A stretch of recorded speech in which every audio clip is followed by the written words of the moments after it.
توحید پہ ہمیں کوئی پیار بتائیں جناب اور نحمده ونصلي ونسلم على رسوله الكريم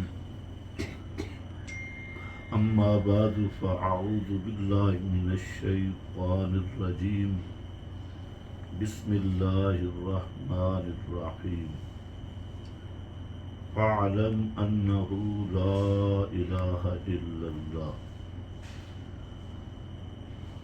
انتہائی قابل قدر معزز سامعین و ناظرین حضرات، میں انتہائی خوشی محسوس کر رہا ہوں کہ اللہ تعالیٰ نے ہمیں اس مقدس مقام پہ جمع کیا اور ان رحمت کی مسلسل اور دائمی گھڑیوں میں اللہ تعالیٰ نے ہمیں جہاں اکٹھے ہونے کا شرف نصیب کیا. ہمارے محترم بزرگ مخلص فی اللہ پروان توحید و سنت مخدوم العلماء محسن العلماء جناب چودھری الحاج بخشیش احمد صاحب، اللہ تعالیٰ ان کو برکت والی زندگی دے اور ان کو اللہ تعالیٰ اپنی جناب سے اجر عظیم فی الدارین عطا فرمائے. چودھری صاحب سے ہمارا رابطہ اور تعلق، ہمارا جمعیت اشاعہ و توحید و سنہ کا جو پنجاب کا اجتماع ہوا، اس میں چودھری صاحب کی اچانک آمد، اس سے پہلے ملاقات شاید ہوئی ہوگی لیکن اس انداز میں نہیں تھی اور ہماری پہچان نہیں تھی. لیکن چودھری صاحب، ہم گئے لیکن ہم مسکین لوگ، ہم تو پیچھے بیٹھ جاتے تھے. چودھری صاحب کا وہاں پر تشریف لانا، پھر انہوں نے ایک نظم کے چند جملے کہے جو بلا مبالغہ اس اجتماع کا حسن بن گئے، اور یہ ان کا اخلاص تھا کہ ان کلمات کا 20 آدمیوں نے بعد میں فون پہ بھی مجھ سے پوچھا کہ یہ بابا کون تھا. میں نے کہا بابے کو میں نے بھی پہلی دفعہ دیکھا اور مجھے اتنی خبر نہیں تھی کہ ترنول کے اردا گرد ایسے مخلص بابے بھی موجود ہیں. تو اس اجتماع کے بعد وہ پہلی ملاقات تھی. اس کے بعد چودھری صاحب مسلسل شفقت کا سلسلہ جاری رکھا، ہمارے پاس مرکز میں بھی تشریف لائے، اور جب مرکز میں تشریف لائے تو پھر ہمارا ان کے پاس جانا بھی ہم پہ قرض ہو گیا، پھر ہم ان کے پاس گئے. تو بہرحال یہ ایک تعلق دین کے حوالے سے قائم ہوا، اور پھر ان کی طبیعت کی سادگی اور ہماری طبیعت بھی ایسے، میں نے ان کو کہا کہ ہمارا آپ کا تعلق مقتدی اور امام کا نہیں ہے، طالب اور عالم کا نہیں ہے. ہم بھی زمیندار لوگ ہیں، آپ بھی زمیندار ہیں، تو ہمارا زمیندارانہ تعلق رہے گا. الحمدللہ اب تک قائم ہے، اور میں اللہ سے دعا بھی کرتا ہوں کہ یہ دائمی تعلق بن جائے، دنیا آخرت میں یہ تعلق قائم رہے. جس مسئلہ پہ گفتگو کے لیے چودھری صاحب نے حکم دیا، تو ذرا خیال سے میں چند باتیں عرض کروں گا. پہلی بات یہ ہے کہ یہ مسئلہ توحید، یہ وہ مسئلہ ہے کہ 1.25 لاکھ کم و بیش انبیاء کی دعوت کا مرکزی نقطہ، بلکہ اللہ تعالیٰ نے طلاق کی آخری آیت میں ذکر کیا کہ اس کائنات کو بنایا ہی توحید کے لیے ہے۔ بے شک الذی خلق 7 سماوات والارض مثلہن یتنزل الامر بینہن۔ اللہ فرماتے ہیں میں نے 7 آسمان پیدا کیے، 7 زمینیں، 14 طبق۔ یا اللہ کیوں؟ تو فرمایا لِتَعْلَمُوا أَنَّ اللَّهَ عَلَى كُلِّ شَيْءٍ قَدِيرٌ وَأَنَّ اللَّهَ قَدْ أَحَاطَ بِكُلِّ شَيْءٍ عِلْمًا، یہ سمجھانے کے لیے کہ اس کائنات میں پوری قدرت رکھنے والا بھی صرف اللہ ہے اور ہر چیز کا علم رکھنے والا بھی صرف اللہ ہے، اور تصرف اور علم جب مل جائے تو اس کا معنی بنتا ہے الہ۔ دونوں کی تعبیر الہ ہے تو مطلب کیا بنے گا؟ لا الہ الا اللہ۔ تو زمین و آسمان کو بنایا ہے لا الہ الا اللہ کے لیے۔ یہاں بعض ہمارے دوست غلطی کر بیٹھتے ہیں، جو پرانی غلطی لگی آئی۔ یہودیوں نے ایک دعویٰ کیا تھا کہ یہ کائنات حضرت عزیر کے لیے بنی ہے، اگر حضرت عزیر نہ ہوتے کائنات نہ بنتی۔ عیسائیوں نے دعویٰ کیا کہ یہ کائنات حضرت عیسیٰ کے لیے بنی۔ ان سے آگے بعض لوگ آئے تو انہوں نے دعویٰ کیا یہ پنج تن پاک کے لیے بنی۔ ہمارے کچھ ان پڑھ شروع ہو گئے کہ یہ نبی پاک کے لیے بنی۔ لولا کا لما خلقت الافلاک روایتیں گھڑ لی۔ تو ایک بات تو یہ ذہن میں رکھ لیں کہ قرآن مقدس نے بارہا یہ مسئلہ بیان کیا کہ یہ کائنات بنی ہے لا الہ الا اللہ۔ انبیاء بھی آئے تو لا الہ الا اللہ کے لیے، اولیاء بھی آئے تو لا الہ الا اللہ کے لیے، صحابہ کو عظمتیں ملی تب بھی لا الہ الا اللہ کے لیے، اور اس کائنات کی بنا وہ لا الہ الا اللہ ہے، اور اس کائنات کی روح وہ بھی لا الہ الا اللہ ہے۔ امام کائنات نے فرمایا جب ایک بھی لا الہ الا اللہ والا نہیں رہے گا اللہ اس کائنات کو ختم کر دیں گے، اور جب تک ایک بھی لا الہ الا اللہ والا قائم ہے تو اس وقت تک کائنات ختم نہیں ہوگی۔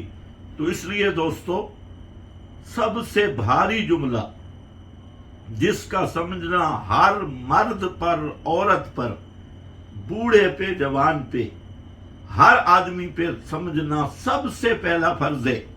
نمازیں بعد میں ہیں، روزے بعد میں ہیں، حجیں بعد میں ہیں، ذکر اذکار تسبیح عمرے بعد میں ہیں۔ سب سے پہلی چیز جو ہے وہ لا الہ کو سمجھنا ہے، اور سمجھ کے جہاں 3 چیزوں کو ذہن میں رکھنا ہے۔ ایک لا الہ الا اللہ کو سمجھنا، دوسرے نمبر پہ ماننا، اور تیسرے نمبر پہ اس کلمہ کے ساتھ وفا کرنا مرتے دم تک۔ اگر یہ 3 چیزیں حاصل ہو گئیں، لا الہ الا اللہ سمجھ بھی لیا، لا الہ الا اللہ مان بھی لیا، اور لا الہ الا اللہ سے وفا بھی کی، تو ان 3 چیزوں کا نام ہے توحید کامل۔ اس آدمی کو کامل توحید نصیب ہو گئی۔ تو پہلی چیز کیا ہے؟ سمجھنا ہے۔ آج ہم لا الہ الا اللہ پڑھتے ہیں، سمجھتے نہیں۔ تو مختصر یہ کہ جہاں 4 حرف ہیں، ایک لا ہے، ایک الہ، ایک اللہ اور ایک اللہ، 3 حرف آسان ہیں۔ لا کا معنی نہیں ہے، آسان ہے، کوئی نہیں۔ اللہ کا معنی آسان ہے، لفظ اللہ کا معنی آسان ہے۔ ایک لفظ رہ گیا اور وہ ہے الہ۔ الہ، اس الہ کو سمجھنا ہے۔ 4 حرف ہیں، جھگڑا 2 میں تھا، الا اللہ میں جھگڑا نہیں تھا، جھگڑا لا الہ میں تھا۔ ساری دنیا الا اللہ مانتی رہی ہے، ابو جہل بھی مانتا تھا۔ انبیاء کرام کے ساتھ جھگڑا کس نقطے میں رہا؟ لا الہ میں رہا۔ یہ پہلا نقطہ۔ تو اس لیے اس لفظ الہ کو سمجھنا ہے، اور یہ کوئی اختلافی مسئلہ نہیں، یہ سارے نبیوں کا اتفاقی مسئلہ ہے۔